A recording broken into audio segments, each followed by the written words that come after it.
Okay, good evening. Thank you so much for joining me for our Hafrashat. Tonight we might not do a Hafrashat. Maybe we'll just each of us do a smaller portion. So thank you so much for joining me for the learning and being together. So this learning that we're doing tonight is for complete Refuah Shlema of Avner ben Esther and also David ben Esther, and also for Shiduchim and for whoever is looking for their match and the right person. They should be zochet to find it easily and get married. And I was just telling Joshua ben Aviva. and Joshua ben Aviva Bezrat Hashem. And I was saying it's interesting that we're sitting in the Esther room, and two of the ones that needed refuah shlema, their mother's name was Esther, and I believe everything happens for a reason, and nothing in life is by chance. Everything happens for a divine providence. So one of the things I wanted to speak about is last week's parsha. I think it was by Yigash, and then this week's I believe is by Yechi. One of the main lessons that we also learn from Yosef is I believe that Yosef was very focused when situations in his life came up, despite of not showing a reaction to the circumstances. He was also a very focused person. I feel like he had this ability of a higher dimension where he was able to bring himself out of the current situation and think about the future. And I think that's where his ability of dreaming and fantasizing and seeing things, like the sixth sense and the telepath, that was so strong in him. Because people that are so caught up and so into this world will have a much harder time with that. And my husband one time said that if a person goes 7 days without dreaming, that means they're so extremely attached to this gashmiut, to this physical world, that even at nighttime, they're so controlling and wanting to know what's going on, that even at nighttime, they cannot let go into full REM sleep and get a rest. So isn't that fascinating? So the only way you go into a REM sleep is when you're able to let go. It's almost like hypnosis. People who are like control freak and always want to be aware of everything, they cannot ever go into hypnosis because they're always want to be in control. So whereas Yosef left everything in Hashem's control. He wasn't living a life of Yosef control. He was living a life of Hashem control through Yosef, which was also the same symbolism of his mother Rachel.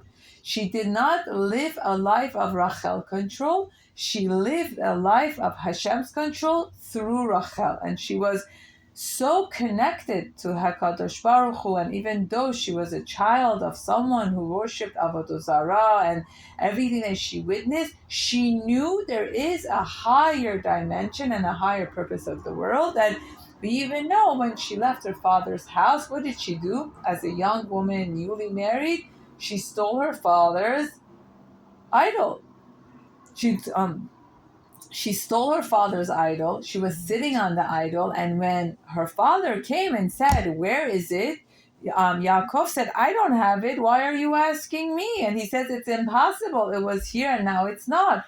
And he was so sure nobody would do that. And he said, "May whoever has taken it not make it to home," not realizing that Rachel was sitting on it, which this is also a big lesson for us, that our milim, our words, our conversations have power. Our talks have power. And that's my grandmother used to always say, that there is this malach that at different... Amen. Yes.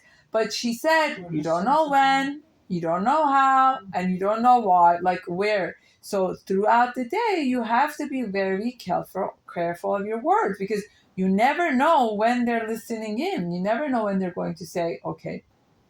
So Rachel never got broken down because things didn't go according to her standard, because she had bitachon that it's coming from a higher dimension. When Ben Shapiro had this talk today about excessive self-love and self-appreciation can lead to avodah zarah, like can become idol worshiping. Like at first glance, I was like, what? But then when I read it again, I said, he has a point. Like he was saying when you are so excessively into your self-love, self-want, self-desire, and self everything, then you no longer take into consideration God. So it becomes all about you. So he was saying when you live a world that's like very based on self-love and nothing else matters, then it's not about community love, it's about self-love.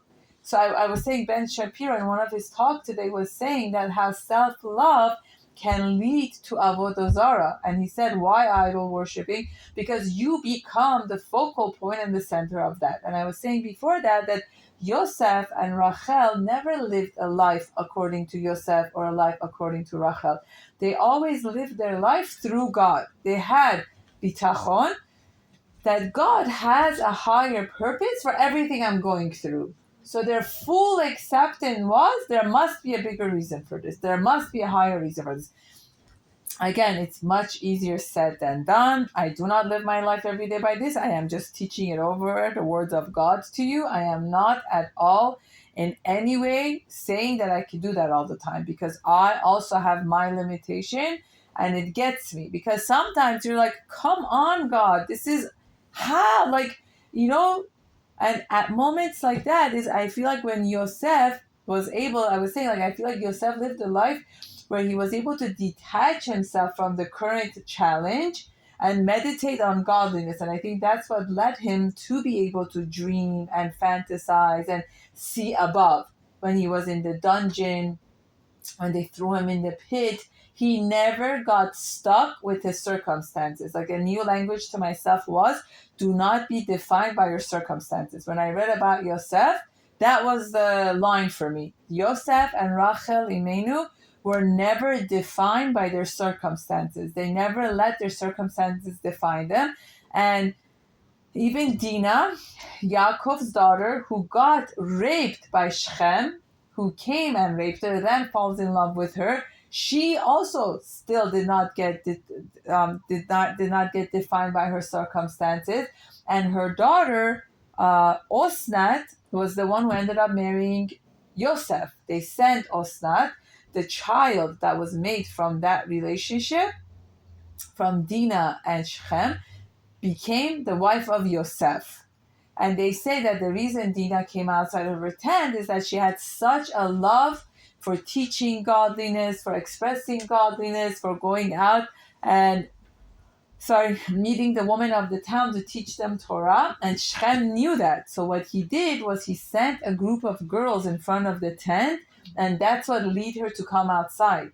And another thing we learned from the story of Dinah is she did not have enough females around her. Her mother was busy with the sons, and even like it says Dinah bat Yaakov. Why doesn't it say Dinah bat Leah?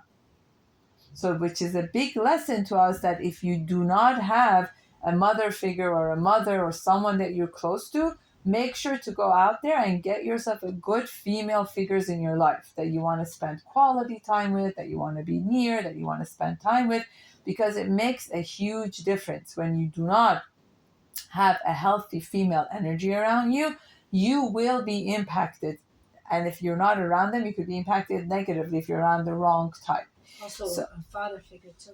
the father figure is very crucial, but I'm saying for women, especially for boys, and for women, especially the girls, the feminine energy makes a big difference in building yourself and growing. So, and also in this week's parsha, we learn, one of the things my friend said is that Yaakov, when he's about to die, he promises the city of Shechem to Yosef, an extra piece of land. So there's a discussion why, like, Shechem was such a bad. Shechem was the place that the brothers went and said, we're not going to have Yosef as part of us. Shechem was the place that the person Shechem raped Dinah. Like, why would you give that to Yosef? And it says because Yaakov really had deep appreciation for Yosef's midot, Yosef's giving heart, Yosef's caring heart, Yosef's ability of letting go. He favored him. No, but Yaakov saw these midot in Yosef, that he didn't hold grudge. He let go. He He helped his brothers out despite of what they did to him. He still had a good heart despite of everything that happened to him. Yosef still continued to have that loving part of himself for his brother. And for that, Yaakov was very impressed. And it's not something anyone can do. Your brothers come, throw you in the pit, don't want to be with you, don't want to have anything to do with you.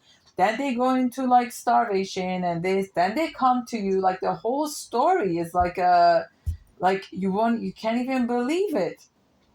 But Yaakov had a huge appreciation for that Yosef was able to do that, and that midot of the same boy who was the dreamer, who was the different type. Like I always tell people, if you have that child that's different than the rest, he has the potential of being the rebel or being the Yosef of your family. All it takes is a Yaakov. All it takes is a mother or a father to see the potential in them.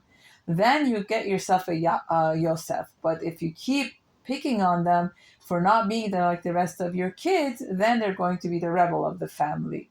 Does that make sense? That makes sense. But Yosef was the one that was always tattletaling on his brothers to the father. But Yaakov never judged him for that. Yaakov continuously pointed out the good in him. He saw him doing that, but when he wanted to learn, he learned with him. He saw him doing that, but whenever he did that, so I'm saying it's a big lesson for all of us that when we have those kids with those midot, that they don't sit still, they keep causing trouble, they keep tattletaling, what they're doing, they're doing. Try to hold on to midot of them that are good. They're learning. He still got him the special jacket.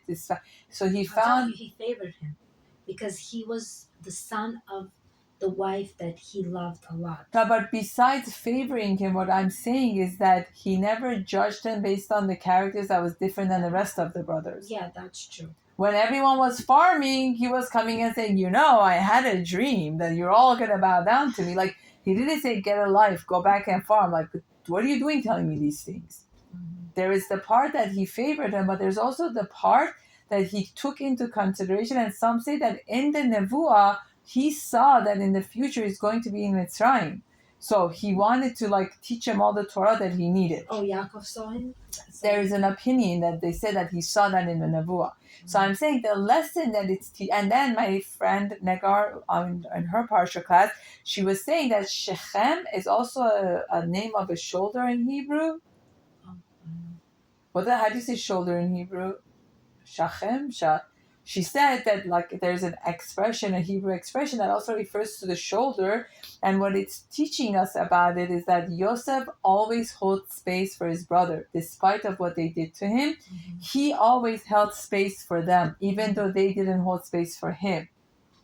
And she was saying that is one of the biggest gifts you could give people whenever they're going through a hard time, when they're going through a challenging time, when you just open your space up and you give a shoulder for them to be able to release themselves and you're creating the ability for them to connect and feel belonged and understood. And she was saying it's a very, very big gift to be able to give to someone. To be compassionate. Right, compassion, which is what the Midah Yosef had.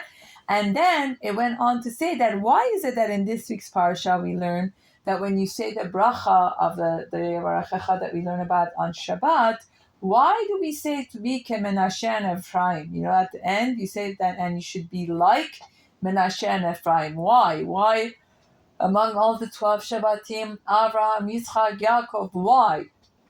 Do you have any idea?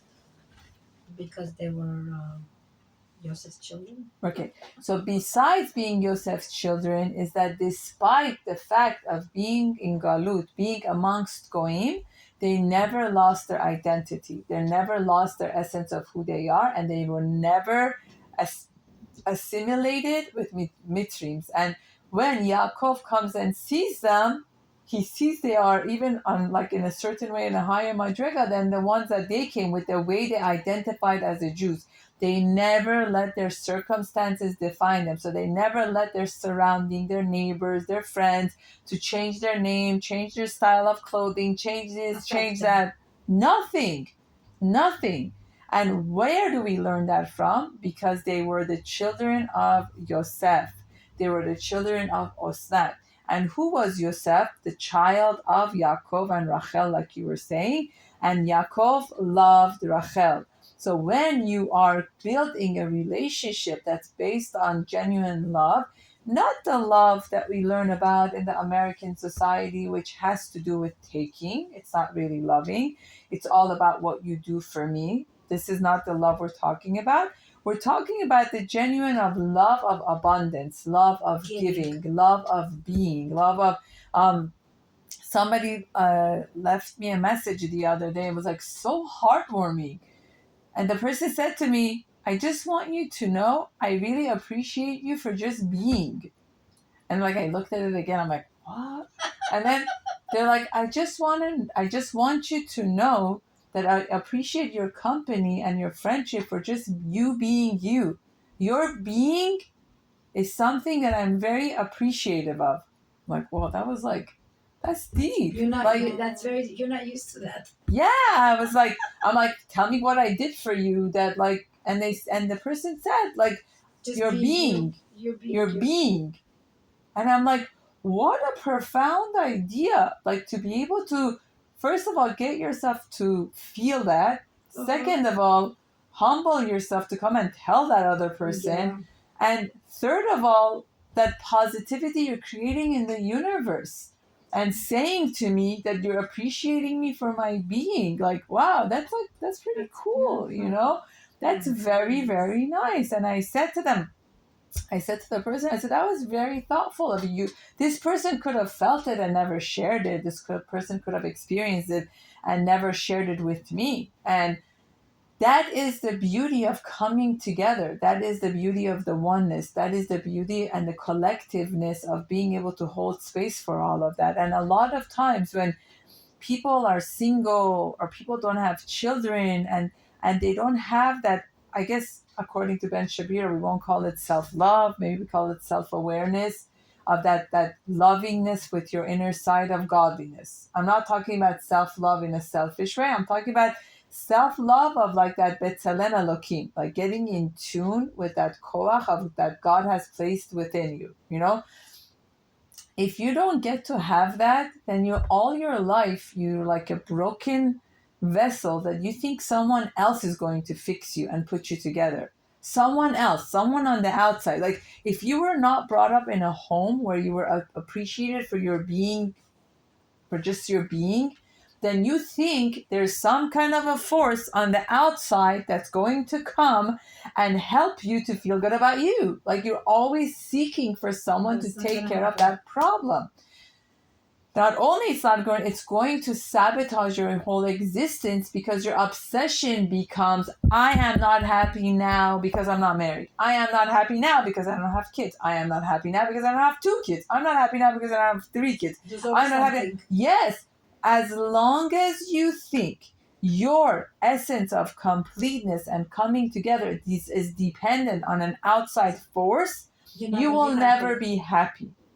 I feel sorry for people like that. There's many.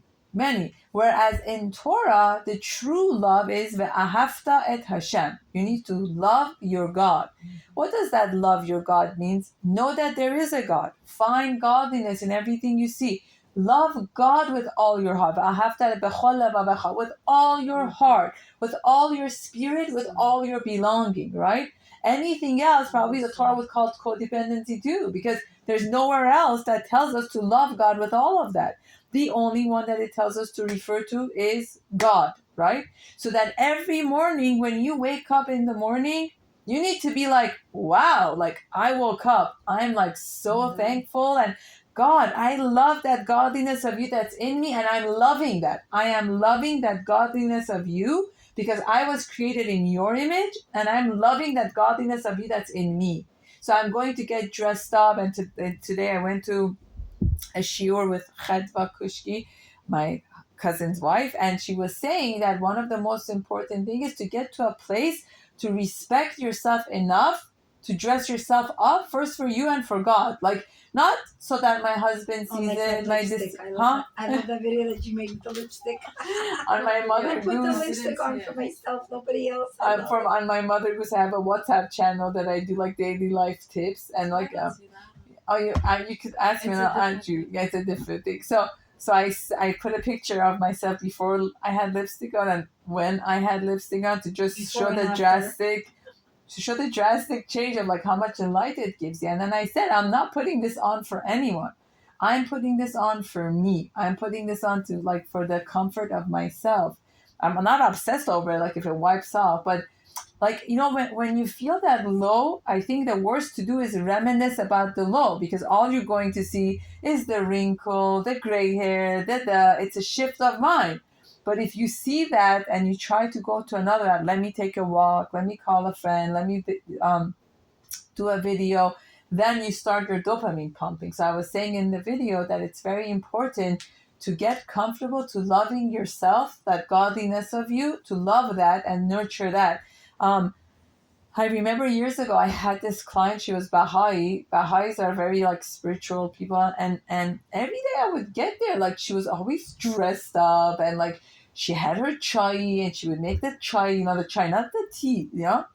So one day I was like, maybe there's someone comes visits her after me. Maybe so I said to her, like she was like 86 years old. I said, Wow. how do you do, like her husband had passed away. She had a kid that was married. I said, how do you do this? Like, how do you?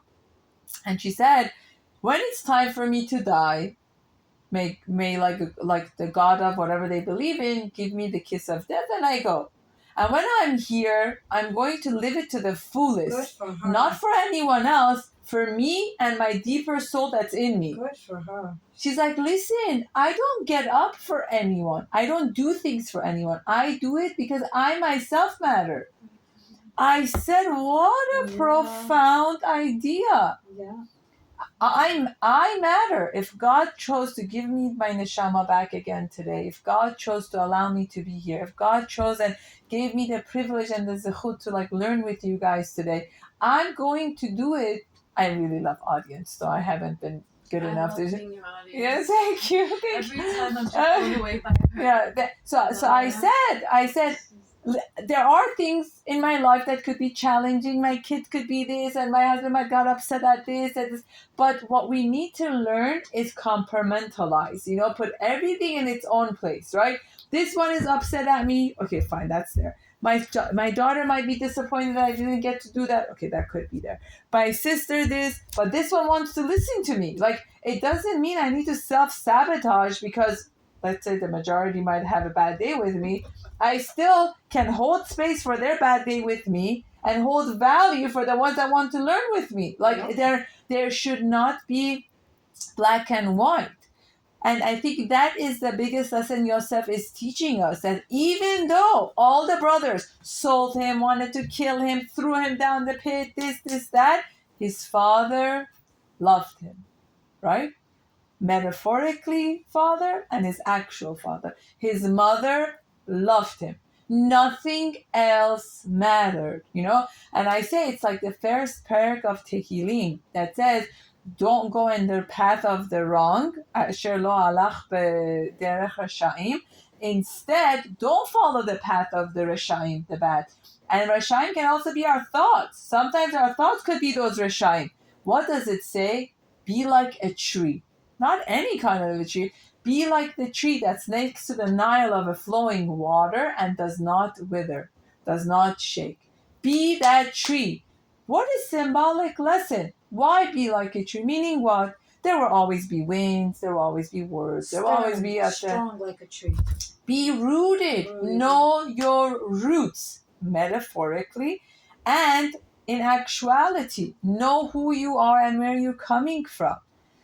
So I think Yosef was so amazing and special because he had so much love from both of his parents. Right.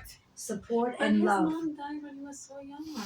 7. How much love? Okay, how much love did he get? His father at the age of was 7? giving him. Those years are very critical, Yeah, and that's for another 7 big years. lesson we learned, that those years are extremely critical. And Those the years are love- the foundation for lifetime. And the love that the father and the mother had for each other was so important for his childhood. Right. Because the other brothers didn't have that love with Leah and Yaakov. Right. You know what I'm saying? And again, it's a godly love, right? Because if it was true, he would have divorced Leah and married her. If it was true, Rachel would say to her, it's either me or no one else. It was a godly kind of a love, not the love that we're thinking about. It was a godly kind of a love, which was on a higher level of dimension, which was on a higher level of reality. And I think one of the biggest lessons that we also learned from the October 7th and everything that happened is that it's always easier to go b'derech hashaim. Why were they doing this? Why did they do that? Well, maybe it's because of this. Those are all the thoughts of the Rasha'im, right? Whereas the tree looks for the Nile River, looks for the water to nurture itself. So the tragedy happened for whatever complex reason that Hashem had. But what can I do to make it better? What can I do to positively affect this? What steps can I make to change this instead of adding to the nisayon, bring more goodness in it? So I think that is where we're holding right now. How can I walk around being a better Jew, a better human being, better to other people around me, better to people next to me, so that I can create a wave of positivity, even in front of the goyim. You greet them, you say hello, you look into their face, you say, hope you have a nice day, and you'd be surprised of how many of them pick up, like you're Jewish, and they say like I'm praying for your country. That's true. Yeah. I have a few videos that I'm going to show you, but a lot of people are saying that during Yom Kippur, the religious people and the secular people We're having a lot of machloket. Yeah, in Israel, and they threw out yes, the they're religious having. people. And this rabbi, or somebody speaks, I'm going to show you the video. He's saying that it's between us. This war is between us. Right. So the more shalom we have, the more close. And this is why I started my kippah making. And whoever I see even that somewhat resembles Jewish. Like I met this guy at Joanne. It was so beautiful. He had learned how to crochet from his grandmother, and we started speaking to each other. From you. Yeah, I would love to teach you. You could join my other WhatsApp group about crochet for beginners. Listen, if there's something I can do, someone wants to learn it, let them. I gotta come next to you and do it. Yeah, no, I'm saying that's fine, but I give tips of, I think to myself, after 120 years, we all leave. I have my grandmother's, Yeah, it's right there. you see it, the scarf? Picture? Oh no, I see her picture. Yeah, but I had one of her scarf that she crocheted. I told to myself, what a powerful metaphoric lesson for us. After 120 years, we're all going to leave, right? So every day we should tell ourselves, what am I leaving behind? What am I leaving behind? After 120 years, well, my YouTube channel. You're so cute. You're like, look, I got over 1,000 viewers. That's powerful. It's amazing. I I'm remember very 3 years grateful. ago, 4 years ago, you said, I want to be on YouTube. I remember you were doing videos. I'm going, help me be on YouTube. I remember. Yeah. You did it. And that started during COVID when I was trying to get my husband to listen to me more. And one Saturday night, I always give credit where it belongs. I was so caffeinated because I just got a Starbucks for myself. So I was so excited about this brilliant idea that came to my head.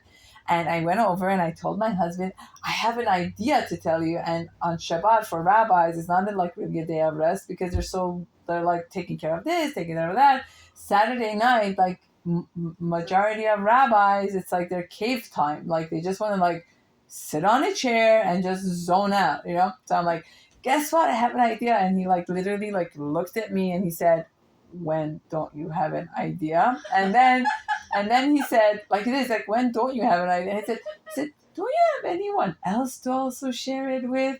So at that moment, part of me was very upset. I was like, what? What did you just say to me? But then that's from Hashem. Yeah, That's but I from had Hashem. so much caffeine in my And he said- system that I couldn't go to sleep. So I went in my room, I sat on my bed, I took a moment, and I'm like, how could he have said that to me? But then my logic part and caffeinated and excited and adrenaline rush side of my brain said, maybe he has a point. Maybe there could be other That people that was would want to listen to Hashem. me. Hashem So and put that in then I his WhatsApp videotaped myself because my friend had just taught me how to videotape myself and put it on the status.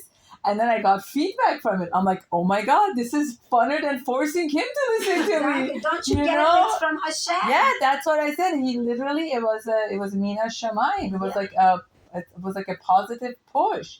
I mean, if I wasn't caffeinated that night, probably I would have like really have a shutdown and would go into myself and be But it was meant to be for you to be caffeinated. right.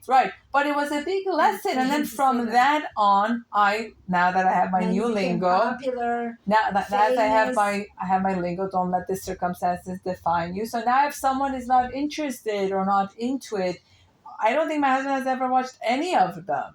Like My when people husband watched you. like when people tell him, but now I'm okay because I'm like, Hashem put these talents in me for a reason. And that does not mean that your only vessel has to be your immediate family. It's not fair. You have It's not fair. You have a lot of audiences. Yeah, and also like don't go b'derech rashaim. I don't let the obsession of the views get to me. Like, how many likes, how many followers I have, because I feel like that's pritut. That's like gashmiut. So I try to, even like sometimes it comes up for me. I try so if someone says to me this one of the ones I did on hair covering 2 years ago got 9,000 views. Wow. I didn't even know. I was at Lisa's house. Oh, I wow. didn't even know. Yeah, so for me, it's like, sometimes we underestimate the kochot, the talents God gives us, because our rasha'im, our negative thought system, keeps focusing us on the missing, on the wrong, on what you're Instead incapable. of focusing on the Yes. positive.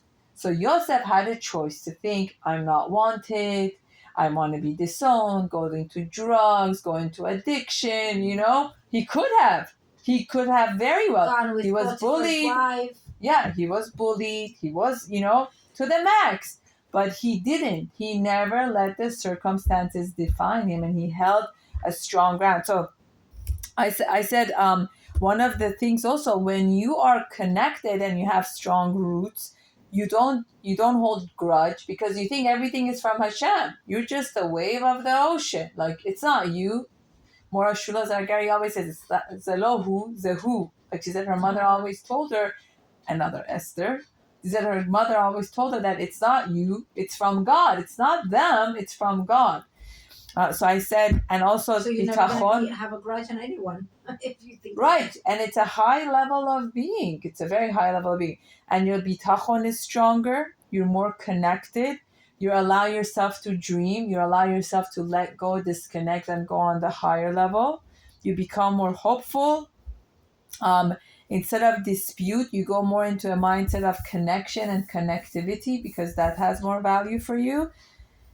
And and also like one of the lessons we say is that when Yosef saw his brothers coming, he got very emotional. Yosef was very in tune with all his EQ was very high, his emotional intelligence. He held space for all of his feelings of sadness and disappointment and failure.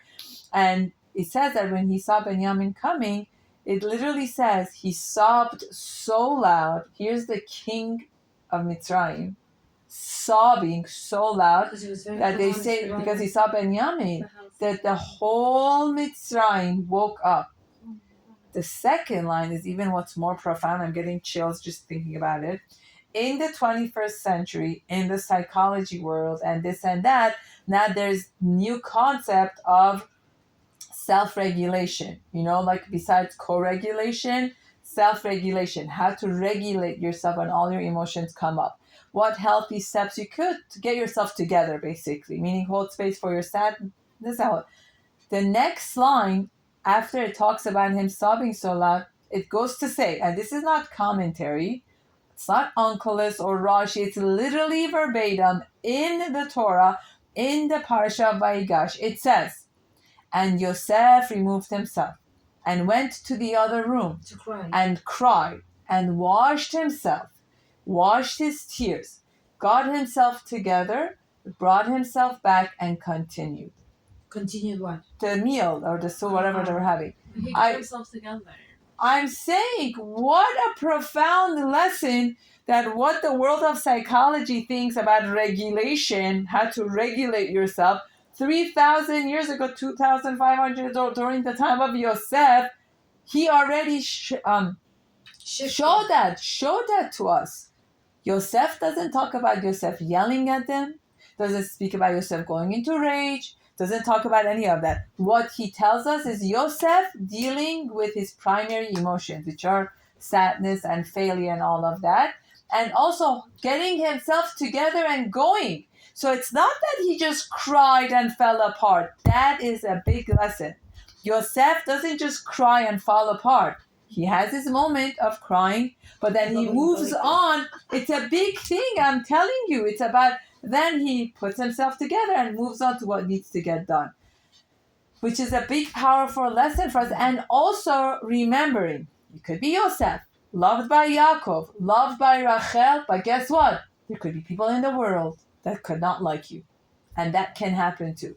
There could be times that even your own family could disagree with you, not like you, or this or that, but that does not mean that it should shake your central sense of self. Mhm. That is the biggest lesson that we're coming together and learning. So when we gather together and we're making bread and like doing it with the work of our hand and all of that, the lesson is teaching us is that everything you invest yourself in, you will never let go easily.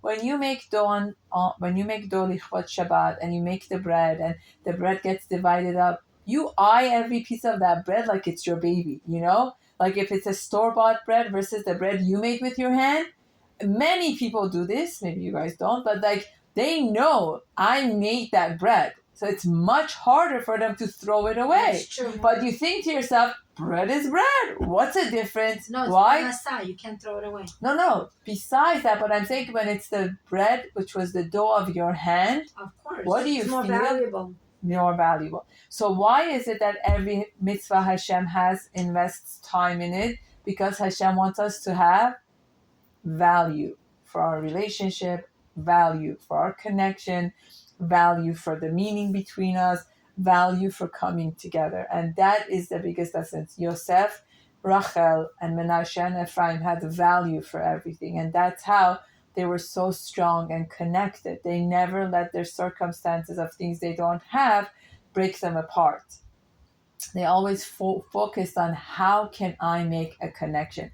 Yosef was a pretty social person. Spoke to the prisoners, spoke to this one. I bet he spoke to the animals in the pit too when they threw him in. Like, you know, that's what he was.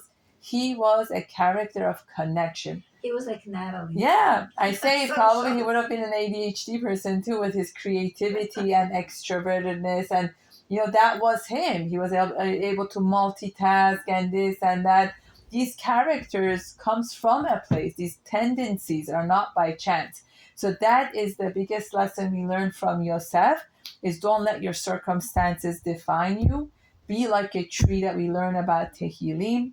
Be the tree next to the river instead of following the path of the Rashaim. Be the leader, not the follower. Not only the leader and follower, and also in your circumstances. Don't follow the Rashaim thoughts. Be the center like the tree. Good.